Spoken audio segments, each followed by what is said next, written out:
വാടനപ്പള്ളി പഞ്ചായത്തിലെ ജനകീയ ശുചിത്വ യജ്ഞം 2024 സംഘാടക സമിതി യോഗം ചേർന്നു. നമ്മുടെ മാലിന്യം നമ്മുടെ ഉത്തരവാദിത്വം എന്ന മുദ്രാവാക്യം ഏറ്റെടുത്ത് വാടനപ്പള്ളി പഞ്ചായത്തിലെ പൊതുസ്ഥാപനങ്ങൾ, വ്യാപാര സ്ഥാപനങ്ങൾ, പൊതു ഇടങ്ങൾ, വീടുകൾ എന്നിവിടങ്ങളിൽ മെയ് 18-19 തീയതികളിലായി മഴക്കാല പൂർവ്വ രോഗങ്ങൾ തടയുന്നതിന്റെ ഭാഗമായി സൂപ്പർ ക്ലീൻ ചലഞ്ച് സംഘടിപ്പിക്കും. ഗ്രാമപഞ്ചായത്ത് പ്രസിഡന്റ് ശാന്തി ബാസി അധ്യക്ഷത വഹിച്ച യോഗത്തിൽ സ്റ്റാൻഡിംഗ് കമ്മിറ്റി ചെയർപേഴ്സൺമാർ, ജനപ്രതിനിധികൾ, വിവിധ രാഷ്ട്രീയ കക്ഷി പ്രതിനിധികൾ, ആരോഗ്യ പ്രവർത്തകർ, കുടുംബശ്രീ തൊഴിലുറപ്പ് പ്രവർത്തകർ എന്നിവർ പങ്കെടുത്തു.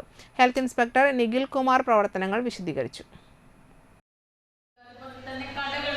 കടകളുടെ ഭാഗങ്ങള് കട ഉടമസ്ഥർ അല്ലെങ്കിൽ അവര് അതിന് നേതൃത്വം കൊടുത്തുകൊണ്ട് അവരതെല്ലാം വളരെ ക്ലീൻ ആക്കിയിട്ട് നമുക്ക് രോഗങ്ങൾ വരാതിരിക്കാൻ വേണ്ട ഒരു മുൻകരുതൽ എടുക്കണം. ഒപ്പം തന്നെ പഞ്ചായത്തിന് വിട്ടുകിട്ടിയ സ്ഥാപനങ്ങളുണ്ട്, കൃഷിഭവൻ, അതുപോലെ തന്നെ മൃഗാശുപത്രി, മറ്റ് ആശുപത്രികൾ, നമുക്ക് ഹോമിയോ ആശുപത്രി, അതുപോലെ തന്നെ ആയുർവേദ ഡിസ്പെൻസറി, ഇങ്ങനെ നിരവധി സാധനങ്ങളുണ്ട്. അതിൻ്റെ പ്രദേശം